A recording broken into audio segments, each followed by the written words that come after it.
16절과 마찬가지로 절제에 대해서 권면합니다. 이웃집에 자주 드나들면은 좋아하는 것도 있지만 또 싫어합니다. 뭐 여름이나 겨울 같은 때는 뭐 온유월 삼복 더위도 그렇고 뭐 겨울에도 얼마나 그렇습니까? 좀 왕래가 거의 싫어하는 그런 때인데 엄동설안에도 왕래가 잦으면 불편해합니다.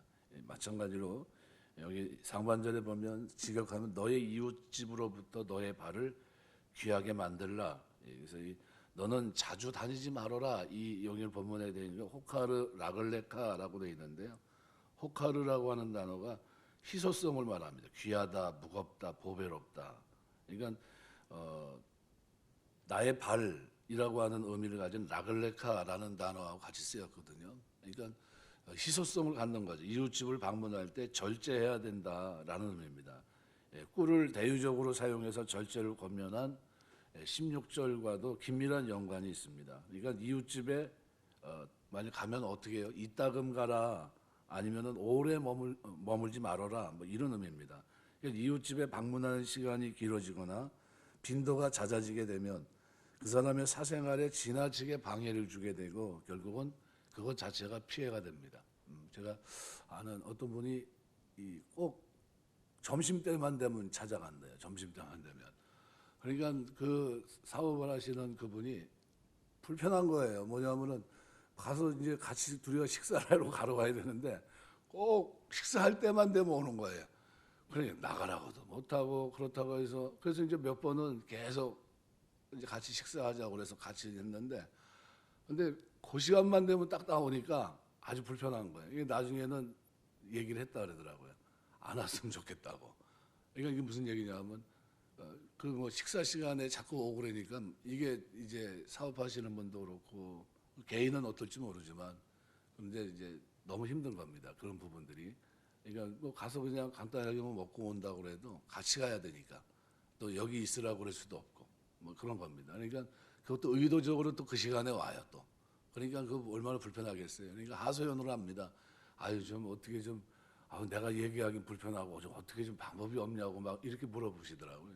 그래서 방법이 있고 없고가 아니라 그 솔직하게 얘기를 하셔야 되는 거다 그런 거는. 그래서 불편하다. 다음 시간은 좀 지나서 오든지 아마 앞에 와서 볼일 보고 가든지 하는데 그게 아니라 볼일 때문에 온 것도 아니고 식사 때만 와가지고 이렇게 있다가 또 그냥 가고 그러니까 아주 힘들어하시는 장면을 제가 본 적이 있습니다. 그래서 하반절은 그가 너를 싫어하며 미워할까 두려우니라. 이게 문자적으로는 그가 너를 실증내며 증오하지 않도록이라는 겁니다. 그러니까 그가 너를 싫어한다는 것은 기본적으로 음식을 배불리 먹는다든가 만족한다든가 뭐 가득 차다 그런 의미와 더불어서 실컷 먹고 물리다라는 뜻입니다. 그러니까 여기서도 그런 의미로 물리다 실증나다는 뜻으로 사용됐기 때문에 이것은 그가 너에게 지속적으로 실증내다라는 단어로도 번역이 될 수 있습니다. 그러니까 굉장히 싫어하는 거죠. 그래서 미워할까 또는 두려우니라 싫어하며 미워할까 이렇게 되어 있습니다. 여기도 계속적 와우라는 여기에다가 혐오하다, 증오하다 동사 사내의 완료형입니다. 이게 히브리어에서 계속적 와우가 이제 쓰이게 되면 이후에 쓰인 동사는 완료형일 때는 미완료로, 미완료일 때는 완료형으로 해석이 됩니다. 그러니까 여기서 오늘 본문에 그가 너를 지속적으로 혐오할 것이다라는 의미를 가집니다. 왜요? 여기는 완료형으로 쓰였기 때문에 미완료로. 이게 계속해서 혐오하는 겁니다. 미워하고. 뭐 때문에요? 계속 방문하니까. 그러니까 절제해야 되는데 내가 방문하는 게 금같이 귀한 방문이 돼야 되는데 그게 아니라 너무 잦아서 오히려 그 사람이 어떻게 해요? 힘들어하는 겁니다. 그럼 안 왔으면 좋겠네 뭐 하는 거로 왜 또 온대 뭐 이런 식이 되는 겁니다. 그러니까 그건 나중에는 싫어하는 겁니다. 그 사람은 괜히 온다고 뭐 이렇게 하면서 자꾸 이렇게 방법이 되는 겁니다. 이러한 의미의 표현을 통해서 솔로몬은 아무리 친한 사이라 할지라도 예의를 무시하고 정도에 지나친 행동을 하게 되면 상대에게 피해를 끼칠 수 있다.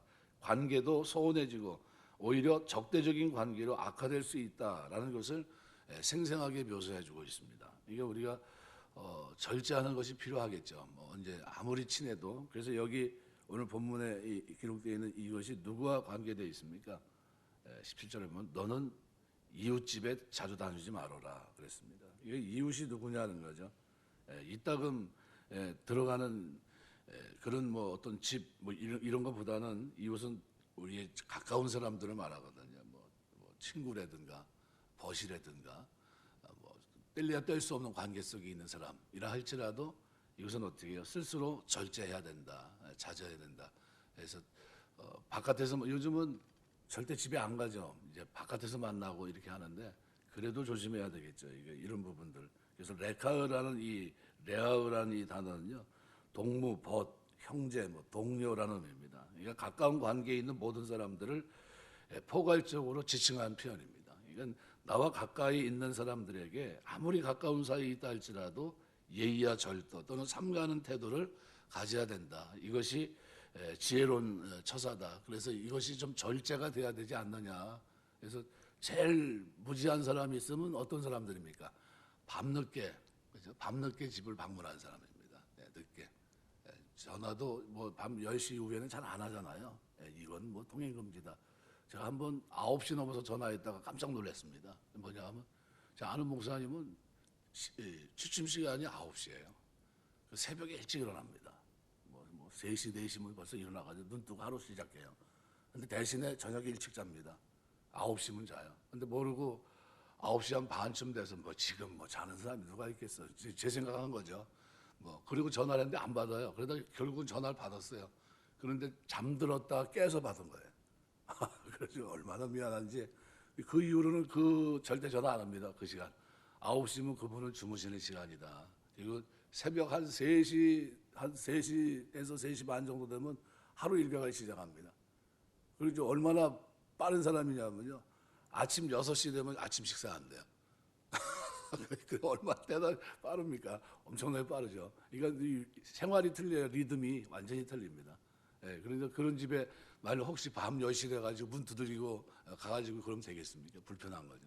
이거는 잘못하면 한 번은 되겠지만 반복하면 어떻게 돼요? 이건 미움받습니다. 미움받고. 아니, 그 사람은 왜 그래? 정신없이 남들 다 자는 시간에 와서 뭐 하는 거냐고 이렇게 됩니다. 그러니까 전화도 그렇고 모든 방문도 그렇고 이거 올바르지 못하다. 또 18절에 보시면 자기 이웃을 쳐서 거짓 증거하는 사람은 방망이요 칼이요 뾰족한 화살이다. 이게 다 살상무기거든요. 그래서 방망이, 메피츠란 말은 전투용 곤봉을 말합니다. 이거 부서뜨리고 파괴하고 그러는 겁니다. 그래서 여기서 나온 동사 푸추라는 말은 어떤 대상을 산사히 파괴시킨다는 거예요. 이건 대단한 거죠. 또 칼, 헤레브라고 하는 것은 도끼라는 의미로도 쓰입니다. 칼, 도끼. 이건 뭐 황폐하다, 회파시키다, 진멸하다라는 그런 단어입니다. 이건 난리의 의미도 있겠지만 사람을 죽이고 살림을 황폐화시키는 동일한 결과를 가져오는 도구. 이게 오늘 본문에 쓰인 칼입니다. 헤레브. 또 화살은 멀리 있는 적을 살상하는 무기입니다. 뾰족한 이란 수식어까지 붙어서 이것은 그 사람에 대한 치명적인 무기인 것을 보여줍니다. 그러니까 방망이, 칼, 살 이것이 뭐예요? 본문에서는 이웃에 대한 거짓 증거의 위험성을 파괴적인 무기로 비유하고 있습니다. 그 해악이 얼마나 치명적인 것인지를 나타냄과 동시에 말하는 사람이 상대방을 해하기 위해서 독하고 악한 말을 첨가하는 잔인성, 악의를 지닌 그 말들을 표현합니다. 이건 거짓 증인이죠. 거짓 증인은 그래서 어떻게 해요? 조심해야 됩니다. 그래서 혀는 어느 살상 무기보다도 더 큰 위력을 가지고 있습니다. 그래서 상대방의 위증을 하는 것은 상대방의 소유물뿐만 아니라 인격적인 살인 또는 실제적 살인까지 가능케 하는 것이 바로 위증입니다. 그래서 십계명 가운데도 출애굽기 20장 16절 보면 내 이웃에 대하여 거짓 증거하지 말아라. 그런데 요한계시록 21장 8절에 보면 거짓말하는 자들이 둘째 사망에 던져질 것이라고 얘기하고 있거든요. 이 거짓말은 절대로 하면 안 되겠죠. 그래서 여기 오늘 이웃을 거짓으로 해하는 자를 이것은 반드시 어떻게 해요? 공공의 적이 된다는 겁니다. 그래서 방망이, 칼, 날카로운 화살들은 전쟁용 무기고 살상용 흉기입니다. 일국의 왕으로 국정을 집행하거나 재판을 한 가운데 수많은 모함과 거짓 증거를 접했을 이 솔로몬이 거짓말로 모함하는 자들은 이러한 극단적인 단어로 묘사하고 있는 겁니다. 왜 그랬을까요? 이것은 거짓 증언과 모함은 그 대상이 되는 사람에게 음이나 양으로 말할 수 없는 피해를 주기 때문입니다. 거짓 증거나 모함이 성공해서 그 사람이 그 표적이 되는 사람이 실제로 피해를 입는 경우는 말할 것도 없고 서로 그 모함이 거짓으로 드러난다 할지라도 그로 인해 오명과 의구심을 쉽게 사라지지 않고 계속해서 그에게 상처를 주게 됩니다. 쉽게 비근한 예로 얘기하면 김현도 목사님 수원신학교의 그 문제를 가지고 제가 얘기를 하면 그거 재판에서 이겼거든요. 아무 문제가 없고 자기네들이 뒤집어 씌운 겁니다. 그 과정을 제가 잘 알고 있거든요. 근데 다른 사람들은 어떻게 지금도 그 사람이 그거 팔아가지고 미국 도망가려고 했다 이렇게 얘기해요. 전혀 그 내용을 모르는 사람들은 왜곡시킨 거죠. 몇몇 사람이 왜곡시킨 겁니다. 그 이사에 있는 사람들이. 근데 그 판명이 됐는데도 불구하고 이게 거짓된 모함에 지금도 갇혀 있어요. 사람들은 그 생각할 때 그 사람 뭐 나쁜 사람 아니야? 뭐 하는 식으로 이렇게 얘기하고 있다는 거죠. 이 모함이라는 겁니다. 그만큼 그게 아주 힘들어요. 그래서 세월이 흐르면요, 황당하게도 이런 이야기가 정확하지 않은 잘못된 근거에 의한 말인데도 불구하고 아니 땐 굴뚝에 연기 나랴 하는 식으로 그 말을 믿으려고 하고요. 나중에는 우리나라에서도 세 사람만 우게 되면 없는 호랑이도 만든다는 속담이 있듯이 이렇게 우게 되는 겁니다. 몇 개 노예가 신학계에 관계된 그 목사들 중심으로 해가지고 한 30명 되거든요. 그 30명이 한 사람을 갖다 왜곡시킨 겁니다. 이거 하도 기가 막히니까 말도 안 되니까 에이 뭐 저 사람들 뭐 그러고 말겠지 했는데 그게 벌써 8년입니다. 지금은 이제 모든 게 끝났죠. 이제 잘 끝났는데도 지금도 일면에서 몇 개 노예 한 3개 노예 정도 됩니다. 거기에 관계된 그 사람들은 그렇게 왜곡되게 몇 사람이 그렇게 왜곡시켜 놓은 거를 그 사람들이 자초지종을 얘기하지 않고 그 왜곡된 말을 전했는데 그걸 그냥 수용하고 받아들인 겁니다. 그래서 지금도 그래요. 그래서 서양에서도 개에게 뉘명을 씌우는 것은 그 개를 교살하는 것과 같다 그랬어요. 그러니까 우리가 이러한 사실을 잘 아는 악한 사람들은 진흙을 마구 던지면 어딘가에는 맞지 않겠느냐는 식으로 여기저기 모함, 거짓말을 퍼뜨리는 겁니다. 그래서 대부분의 전체주의 국가, 반대자들을 제거하고 정권을 유지하기 수단으로 즐겨 쓰는 방법이 뭡니까? 바로 이런 거예요. 그냥 사람을 어떻게 왜곡시키는 겁니다. 그래서 거짓 증인이 나타나죠. 그래서 전혀 관계없이 왜요? 그렇게 해가지고 사람은 그냥 죽습니다. 왜곡되게 나 아니라고 그래도 소용없어요. 왜? 증인이 몇 개 나와 있으니까.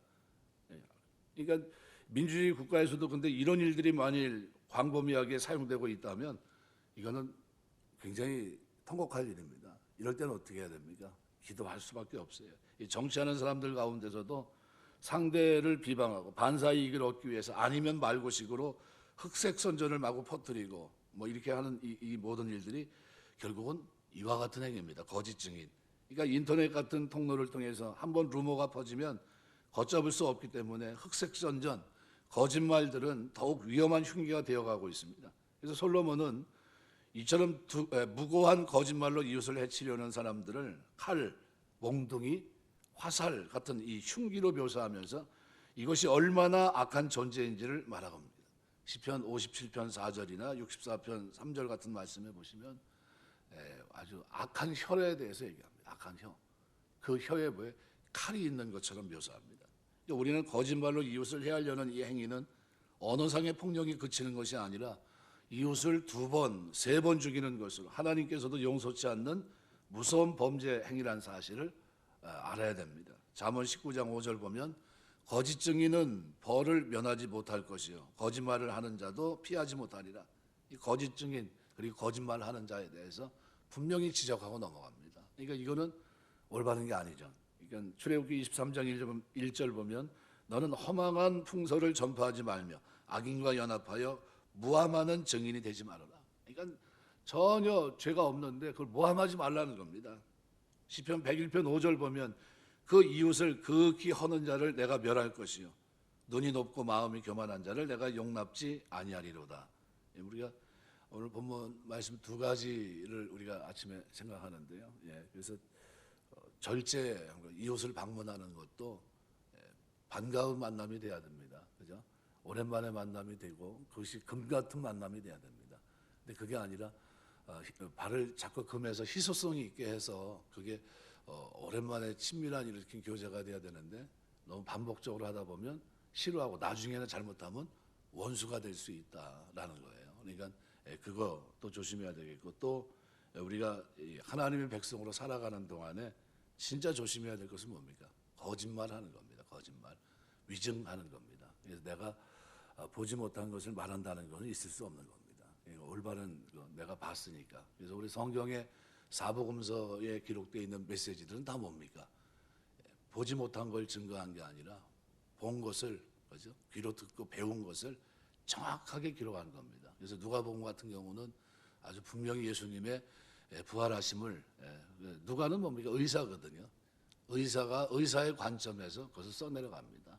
이것이 실제적인 사건이었다라는 것을 증명한 거거든요. 그래서 우리가 그런 관점으로 본다면 우리가 정확한 말들을 하는 것이 필요합니다. 그래서 저 사람의 말은 신의가 있고 믿을 만하다라는 평가를 받는 그리스도인들, 성도로서 그러한 삶을 살아야 됩니다. 저 사람은 아무리 콩으로 메주를 써도 믿으면 안 돼.